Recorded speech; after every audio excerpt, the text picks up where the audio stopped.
The after-game press conference following the game between Rwanda and Uganda.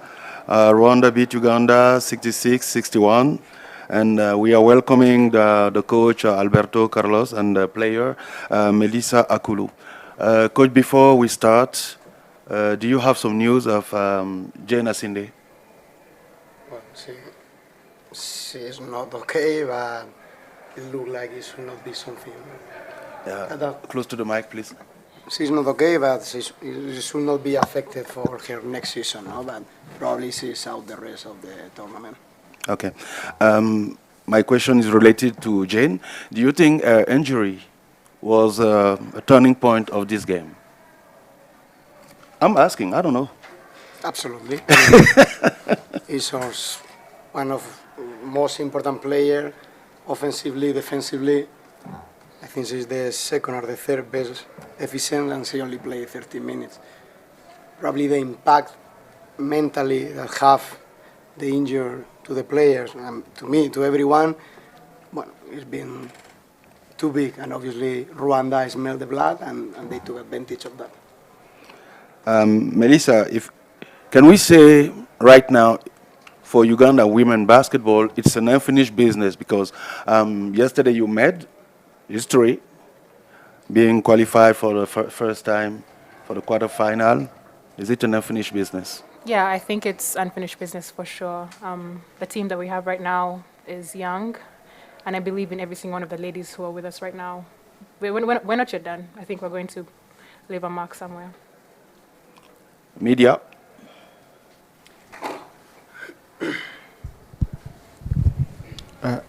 Coach, I want to start with you. You lose Jen, who is your best offensive weapon or second best offensive weapon. At that point, don't you think your strategy now needs to change from being overly offensive to minding a little bit more about the defensive, but especially at the start of the third quarter when it rained threes, but you couldn't get the girls off the court to calm them down a little bit?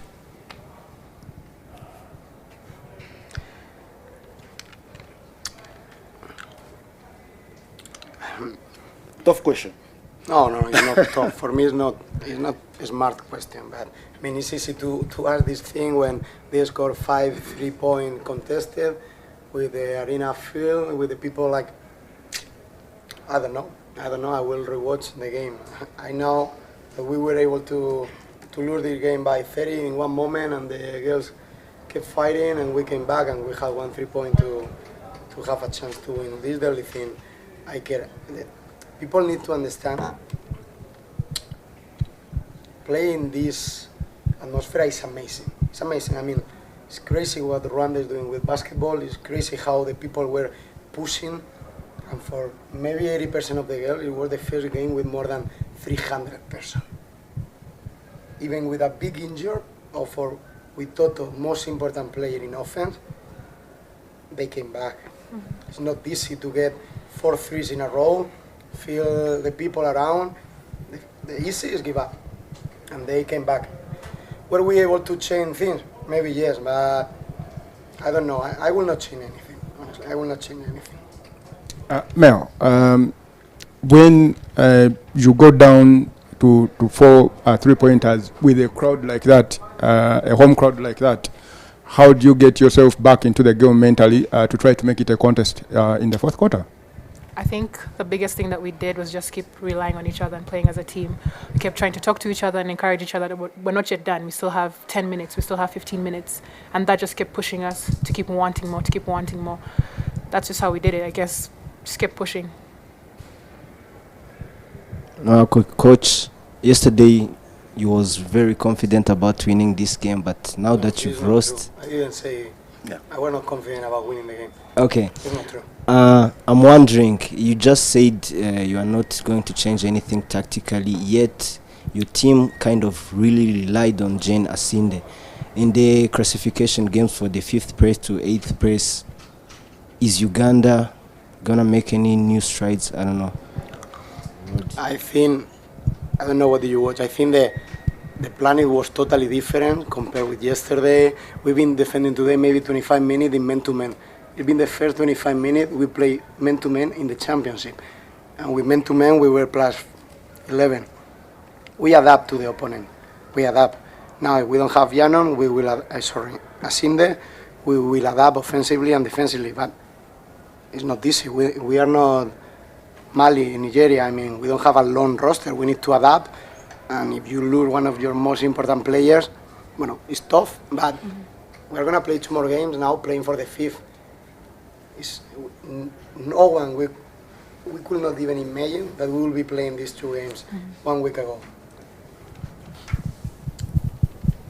Next question.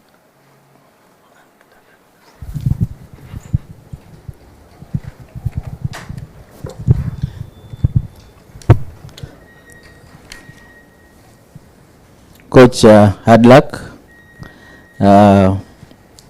When you look at the game that you played today, you are always going to come up against a big crowd. And what sort of effect do you think it had on the entire game? And you got a technical foul called against you. What is it, the frustrations that you have with the officials? What did you make of their performance? No, I didn't get any frustration with the referee. I know being a referee is a super difficult job, but I'm doing my job also. I push till the point I think I can push. If they think the limit is over, they can call me a technical foul. I mean, we didn't lose the game because of the referees. I think the 3 referees today, they did a really solid job. So that's all. I mean, like, the crowd affected. They affected when they were plus 9. Because when you are plus 10 and you have 4,000 people, I can make a 3. When you are minus 7 and you listen the run in the people, it's not easy to make sad, you know. So obviously it helped. We used it in the first half, maybe 15 minutes, this pressure over them, but they play their game, they play good, and they deserve to win. Alberto, what are you most proud of for your team in this AfroBasket? And after that, if you could just say, initially, I know you're going to have like a long look at the program and discussions, but for Uganda to get better from this experience, what do you think is needed? I will say, even if it's off of record, the most proud is what this girl told me last night, to me personally. She can say or not, but it's like it really affects me emotionally. So I'm proud of the team. Melissa, can you tell us what you said? Is it off the record? Last question for Melissa. Okay, I'll ask you. What do you see? What do you see Uganda needing to do now to take that next step to build on this experience? I think we just need to live in the moment that we're in right now. This was the biggest opportunity for us, and I'm super proud of the girls for fighting, even being down almost 20 this game. So I think we need to just hold our heads up high and just get back to the drawing board for the next classification games, and then we'll see from there. But I think we need to focus on what's coming next and just keep our heads high, because I'm really, really proud of the girls. We did great. Thank you, Coach. Thank you, Melissa. Keep your head up. Mr. Malik, one question, my friend. Okay, go on. Melissa, a couple of years ago, I remember interviewing you and asking you what your basketball aspirations were. Would you, think back, to that moment and what you wanted? Would you ever have thought about yourself playing in a quarterfinal at the AfroBasket? But now that you're here, what are the possibilities that you see ahead of yourself? Of course, it's a young team, average age of 25 years, one of the youngest, if not the youngest team in the tournament. What does the future look like for the Uganda Gazelles? Just like Coach said, a week ago, we would have never imagined for our team to make it this far. So even back then when we had the interview, it was almost impossible for me. I remember I was going through my memories, and I was looking at pictures from, I think, 2019, the qualifiers Zone 5. And I was on the select national team that year, and I was, I think, 19 or 18.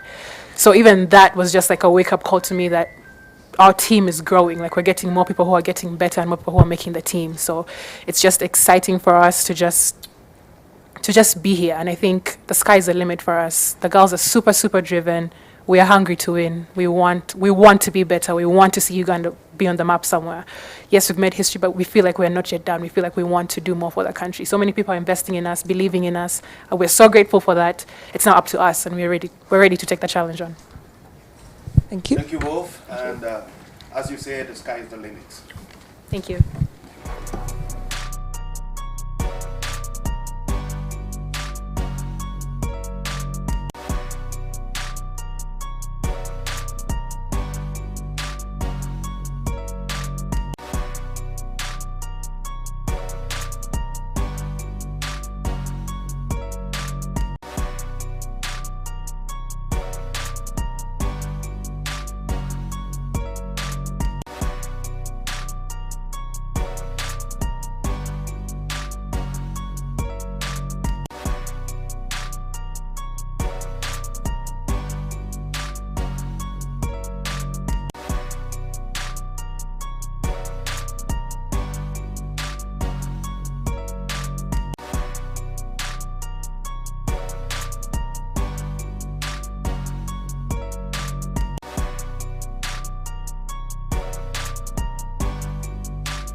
I'm in the winning team, Rwanda, Coach Sheksa and Sifa.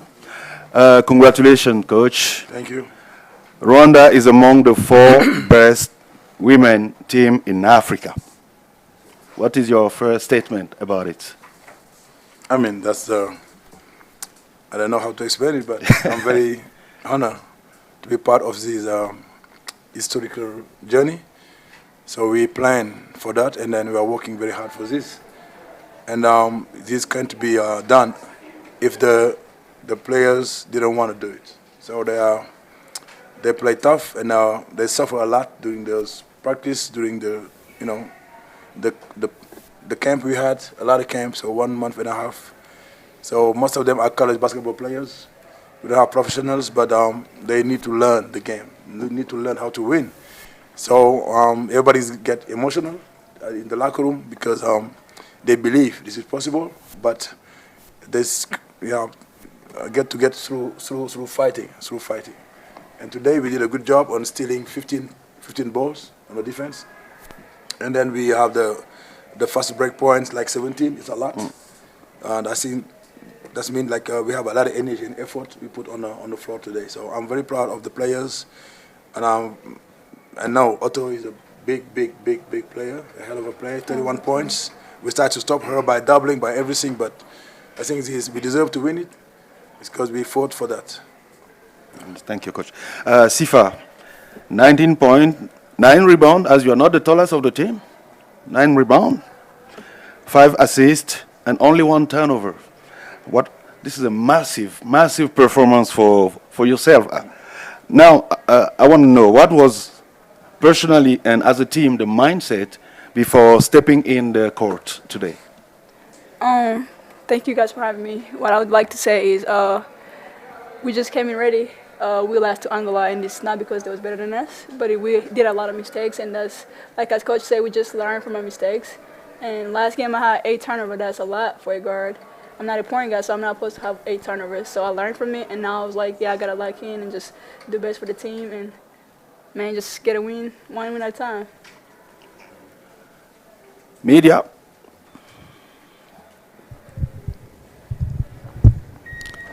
Congratulations, coach. Thank you. Was it? You kept a low profile during preparations and in Little many bit press higher, please. About little bit higher. I'm trying. You kept a low profile during preparations, and in the press conference you kept saying that your ultimate goal is to go a game after game. Yeah. Now that you qualified the country for the very first time into the semis, what is your goal? How far do you want to go in this tournament? I mean, I don't know if we kept a low profile or not, but we're working on silence. You know, they'll make a lot of noise. You know, nobody expect us, so that was maybe a surprise for a lot of teams. What I say, we want to just play game by game. Okay, each game for us is a final. We have to fight for it, and then that's our goal. Tomorrow, Friday maybe, it's not a game. We have to go there and fight again. So we have a game plan. To have a good game plan, you need to have a good scouting plan. And the scouting plan will lead you to do a good practice plan. So those plans, I'm fighting with them every day. Every day. Like they are kids, but they're grown up very quick. She's 21, still in college, second year college. So I have a lot of these, 22, 21. So I'm working with them as a dad. They call me as a dad because I consider them as my daughters. So, and then the message will pass because education is there. I don't allow any indiscipline, nothing. So they lock in, all of them. And that's good for me because they're helping me, you know, get the message done. My goal is to help Rwanda grow through basketball, through sports. If I can help the kids to grow again, it will help. So now, playing basketball is not only basketball. A lot of stuff get involved in basketball. You got the media, you get the socializing, you get the network, everything is there. So you need to see the big picture, not only basketball. So my goal is to help implement something. So if somebody come, keep the work continue. So my goal is that, not only basketball. I think that message will pass. My question is to Sifa. Congratulations. You're my favorite journalist. Thank you. 2 years ago, obviously, you started, this project with Dr. Sarr. It was, tough losing those Zone 5 qualifiers and not qualifying for the AfroBasket in Cameroon. But here you are. The AfroBasket is at home. The fans came out in big numbers. Everyone has been supporting you. When you came into today's game, what was going through your mind once you saw all those people there, but also really the president? Does that put pressure on you or does that motivate you? He was there?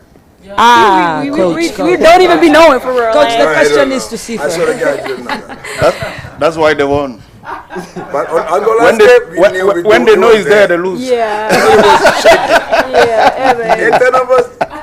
You don't have to say it. Okay, I forget about it. But yeah, as we walked in, man, and then we see the crowd, it's just like the people love us. The fans really just support us, and the best we can do is just, return the favor. And what we had to do is just come out and win, and coach always tell us this is your last game. And especially that the quarterfinals is no joke, like it's a do or die. So we just came out with a different mindset, like a do or die, and we just, with the dogs out there, and we just want to put Rwanda on the map.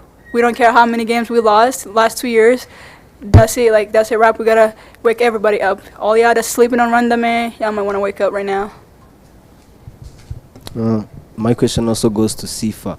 Back when the tournament started, Rwanda had many doubters. People saying you only qualified because you were the hosts. How did you guys overcome that, and what can fans really expect in the semi-finals? And also, if Coach Sarr could please update us on Roland Sema and Isabayo's situation. Oh, she's doing amazing. Let me just speak for him. She's a hustler. She's very strong. She's walking, no crutches, no boot, no nothing. But your question, I would just like to answer is, people are gonna talk regardless, but we just learn to block the haters. We just don't let that energy affect us, and that's what I said. Nobody believed in us. They said, "Oh, we qualified because we're the host team," and really, we just know we're the underdogs, and we gotta come out here and just prove people wrong. That's real about it.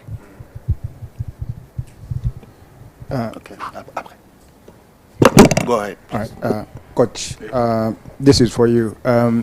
The team goes down by double digits early in the first quarter. A group of young girls. How do you get them to focus after going down by such a big margin early in the game? Yeah, that's true. We got they were down 11, but when we started, the game plan was not expected at all. So we started it doing the strategy. I wanted them to run, but they didn't have the focus. Because they was nervous, really nervous. And then we have a lot of open shots, but we didn't make them. But I told them, let the game come to you. So you are open one time, two time, you shoot. You don't make it, make sure you get aggressive. Get to the paint, try to get a 2. It's better and have a foul so we can run our press. So they listen, but the shot doesn't get through. So we struggle a lot. But I say, let's keep doing it. And then they believe and they focus, and we run our press, and the press work, and we stay there. That's why we went to the locker room down 1. When we come back, we say the game plan is working, just keep it. We keep doing it. But they get tired, we need to stop, because my starters need at least 2 minutes, 3 minutes, a quarter.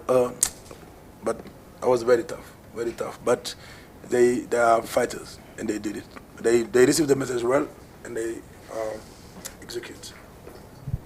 Thank you. Bonsoir coach, bonsoir Sifa, et félicitations pour cette victoire, si je comprends, pour l'équipe féminine du Rwanda. Alors coach, on vous a vu donc rentrer un peu tard dans le match, et on a vu que votre équipe a mené de 20 points d'écart et s'est fait rattraper par la suite. Est-ce qu'on peut dire que c'est l'expérience de joueurs, ou est-ce qu'elles ont confondu à un moment donné vitesse et précipitation? Si vous me le permettez, pour la deuxième question, vous êtes qualifié pour les demi-finales, vous allez avoir un gros morceau, il n'y a plus de calcul à faire, et vous risquez de tomber peut-être, je dis bien peut-être, sur le tenant du titre, le Nigeria. Est-ce que vous restez toujours optimiste pour créer encore des surprises? Merci beaucoup. Merci beaucoup, Soda. La première question, je pense l'expérience, ça a un peu joué. Mais le plus important, c'était de comment arrêter Otto. C'était ce qui était compliqué, cette tâche-là. Bon, si on arrête Otto, les grands arrivent à avoir la balle à l'intérieur. Donc, il fallait faire un choix. Soit on arrête Otto, soit on arrête les grands à l'intérieur, tassés. Donc, c'est vrai pourquoi on a gardé notre défense comme ça. Donc, Otto ne va pas mettre tous les paniers. Peut-être qu'il va rater 1 ou 2 fois. On a vu que c'était 5 minutes qui restaient. Il va grignoter, mais aussi on va garder le ballon, ensuite chercher des fautes. On n'avait pas le choix, franchement, parce que Otto, c'est 3 personnes qui doivent l'arrêter. Elle est très forte, elle rentre bien dans la raquette, elle fait bien des assists. Elle était très concentrée, mais heureusement, il y a des moments où on était très dur sans faire de faute sur elle. Et ça a marché, quoi. Mais bon, l'expérience aussi devait nous permettre aussi d'avoir la clairvoyance de donner la balle au pivot rapidement et d'attaquer vite et de chercher des fautes. C'est ça qui nous manquait un peu, mais bon, je pense que c'est dans ces tournois qu'on apprend. Bon, pour le match entre... C'est Mozambique-Nigeria, non? Bon, c'est des gros morceaux. Je pense qu'on a joué le Mozambique, match d'entraînement. Ils ont battu première fois 19 points, deuxième fois 4 points. On aurait pu gagner ce match si on n'avait pas fait des pertes de balles. On n'a jamais joué le Nigeria, mais c'est un gros morceau, quoi. Mais ce match-là, personne ne sait qui va gagner. Mais nous, on respecte tous nos adversaires. On ne va pas là-bas comme un petit poussé. Okay? On ne fera jamais ça, jamais. Parce qu'on respecte nos adversaires. On voudrait que nos adversaires nous respectent. Même si tu as battre 100 points, ce n'est pas notre problème, on va jouer notre jeu. Peut-être ça va marcher, peut-être ça ne marchera pas. Après, on va apprendre. Mais si on a l'opportunité de battre n'importe qui, ben, on le fait. Parce qu'Ouganda a battu le Sénégal quand même. Un gros morceau, et on l'a battu. Nous, on a battu la Côte d'Ivoire, ben, la Côte d'Ivoire, l'Angola nous a battu. Donc, le jeu est ouvert. On ne sait pas ce qui va se passer, mais on va prendre notre chance. Thank you, Sifa. Thank you, Coach. Just to let me say, Rwanda is already on the map. All the best for the future. Excuse my language, but hell yeah.